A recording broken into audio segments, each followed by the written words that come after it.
साथियों नमस्कार।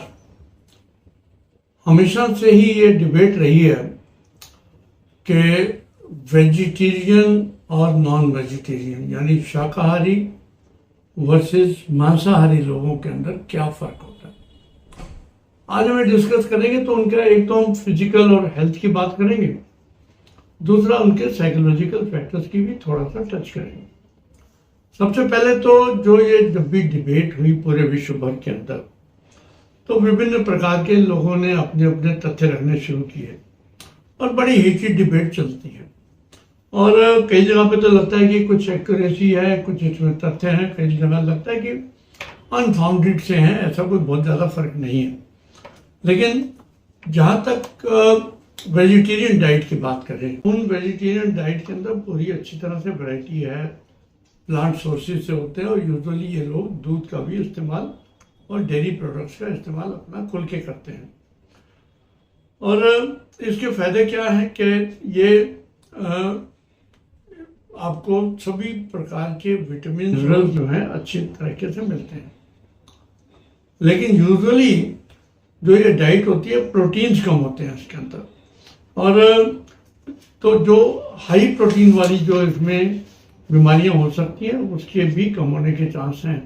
लेकिन उसके साथ साथ इन लोगों को कभी कभी प्रोटीन्स की कमी भी हो जाती है, क्योंकि ये प्रोटीन्स इनको माध्यम है सिर्फ दूध का, दालों का, सोयाबीन का, ऐसे प्रोडक्ट्स का। तो अगर इनको विटामिन ई, विटामिन सी और उसके साथ साथ फ्रूट्स में से कैरोटीनॉइड्स और बाकी चीज़ें सब मिलती हैं, एंटीऑक्सीडेंट सारे मिलते हैं, लेकिन प्रोटीन्स की वजह से उनका जो मसल मास है, जो उनका बॉडी बिल्डिंग जो वो पार्ट है, वो कहीं ना कहीं उसके अंदर कमी रहने की संभावना रहती है। लेकिन इसके साथ साथ वेजिटेरियन जो लोग हैं वो सैचुरेटेड फैट्स कम लेते हैं as compare to non vegetarian people, तो उसकी वजह से कई डिफरेंसेस उसकी वजह से भी आएंगे। लेकिन विटामिन B12 की डेफिशिएंसी जो है ये वेजिटेरियन लोगों में आती है, क्योंकि B12 जो है मेनली नॉन वेजिटेरियन फूड के अंदर, जिसमें मीट, अंडा या फिश ऐसी चीज़ें ज़्यादा आती हैं। तो इसकी वजह से इंक्रीज फटीग होना, थकावट होना, सांस फूलना या ये सब चीज़ें हो सकती हैं। और प्रोटीन जिसमें कम होता है उनमें यूजुअली देखा गया कि चाहे वेजिटेरियन डाइट के अंदर आयरन ज़्यादा हो, जिंक ज़्यादा है, लेकिन फिर भी उनकी डेफिशिएंसी हो सकती है वेजिटेरियन लोगों में।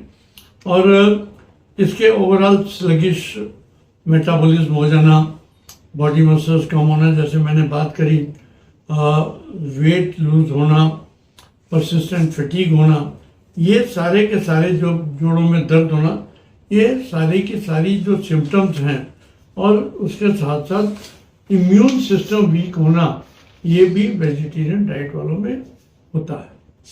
और जहाँ हमने बात की नॉन वेजिटेरियन डाइट वालों में, वो क्योंकि वेजिटेरियन डाइट भी लेते हैं, नॉन वेजिटेरियन भी लेते हैं, तो उनके अंदर विटामिन B12 की और बाकी चीज़ों की कमी नहीं हो पाती। लेकिन फिर बताऊं कि इन लोगों में सैचुरेटेड फैट ज़्यादा होते हैं, क्योंकि जब भी ये प्रोटीन लेते हैं नॉन वेजिटेरियन सोर्स से, तो उसमें फैट्स भी अच्छी तरीके से सैचुरेटेड मिलते हैं। उसकी वजह से कार्डियोवास्कुलर डिजीज़ या हार्ट की बीमारी, ब्लड प्रेशर की बीमारी और इवन शुगर और ब्लड प्रेशर के साथ साथ उसकी कॉम्प्लिकेशंस भी होने की संभावना ज़्यादा हो जाती है। तो ये एक ओवरऑल जो मोटा मोटा देखा गया कि नॉन वेजिटेरियन फूड्स के अंदर मसल मास ज़्यादा अच्छा होता है। अगर वो योगा एक्सरसाइज साथ में करते हैं तो उनकी बॉडी जो है ओवरऑल ज़्यादा डेवलप्ड कह सकते हैं, या मसल मास ज़्यादा होता है। नॉन वेजिटेरियन फूड्स के अंदर उनके साथ साथ उनको कई जो मिनरल्स और विटामिन ज़्यादा मिलते हैं, लेकिन B12 जो है उसमें कमी रहती है। अब जहाँ तक हम बात करें कि इनके पर्सनैलिटी बिहेवियर के ऊपर, यहाँ पर यह जानना भी आवश्यक है कि अगर आप पूरे विश्व का डाटा देखो, पूरे विश्व की बात करता हूँ, तो 60% से ज़्यादा पब्लिक जो है वो नॉन वेजिटेरियन है। आप पूरा का पूरा यूरोप, पूरा वेस्ट देखें, रशिया देखें, चाइना में तो आपने देखा कि नॉन वेजिटेरियन की तो उनकी तो वैरायटी इतनी ज़्यादा। तो उसी प्रकार से आप कई एशियन कंट्रीज के अंदर भी नॉन वेजिटेरियन डाइट्स वाले लोग कई स्थानों पर तो 80% है। तो अगर आप टोटल मिला लें तब भी कम से कम 60% लोग विश्व में नॉन वेजिटेरियन है। और जब पर्सनैलिटी ट्रेट की बात देखा गया तो यूजुअली ये देखा गया कि जो वेजिटेरियन लोग हैं वो कंसेंशियस ज़्यादा होते हैं, वो एक दूसरे की इज्जत ज़्यादा करना या एक उनमें लोगों में एग्रेशन यूजुअली कम होता है। जो वेजिटेरियन लोग हैं एग्रेशन के साथ साथ सबमिसिव भी थोड़े बहुत ज़्यादा होते हैं as compare to non vegetarian लोगों के अंदर। लेकिन यहाँ पर एक वर्ड ऑफ कॉशन भी है कि बहुत आज की तारीख में बहुत सारे लोग जो कल तक नॉन वेजिटेरियन थे वो वेजिटेरियनिज्म की तरफ वापस आ रहे हैं। यहाँ मैं धर्म और उसकी किसी प्रकार के प्रचार की बात नहीं कर रहा। चाहे हम यहाँ पर भारतवर्ष के अंदर रहते हैं तो काफ़ी अधिक संख्या में लोग शाकाहारी हैं। हम चाहे किसी भी सेक्शंस की बात करें, किसी भी धर्म की बात करें, तो ये बड़े बड़े प्लेयर्स आपने देखा होगा कि वो वेजिटेरियन हैं और उसको प्रमोट भी करते हैं।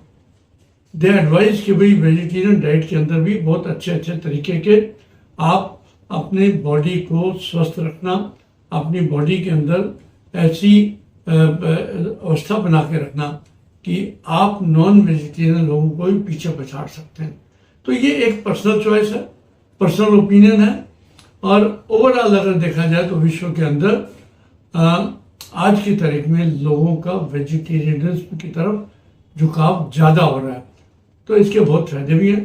तो साथियों, इसके ऊपर आपको अपना स्थिति खुद ही एनालाइज करनी पड़ेगी कि आप कौन सी कैटेगरी में रहना चाहते हैं। बट आई पर्सनली विश कि हमें ज़्यादा से ज़्यादा वेजिटेरियनिज्म को प्रमोट करना चाहिए। उसके कई फायदे भी हैं क्योंकि नॉन वेजिटेरियन फूड के कई नुकसान हैं, कई प्रकार की बीमारियां भी उनकी वजह से हो सकती हैं। इन्हीं शब्दों के साथ आप सबका बहुत बहुत धन्यवाद, नमस्कार। और ये टॉपिक जो है मैंने शुरू में कहा कि हम इसको धर्म से जोड़ना नहीं चाहते और ये अपने अपने सोच, अपनी अपनी बॉडी सिस्टम, अपने अपनी पर्सनैलिटी ट्रेट्स और एक इंडिविजुअल के अपने ओपिनियन के ऊपर डिपेंड करता है। तो इन्हीं शब्दों के साथ नमस्कार, धन्यवाद।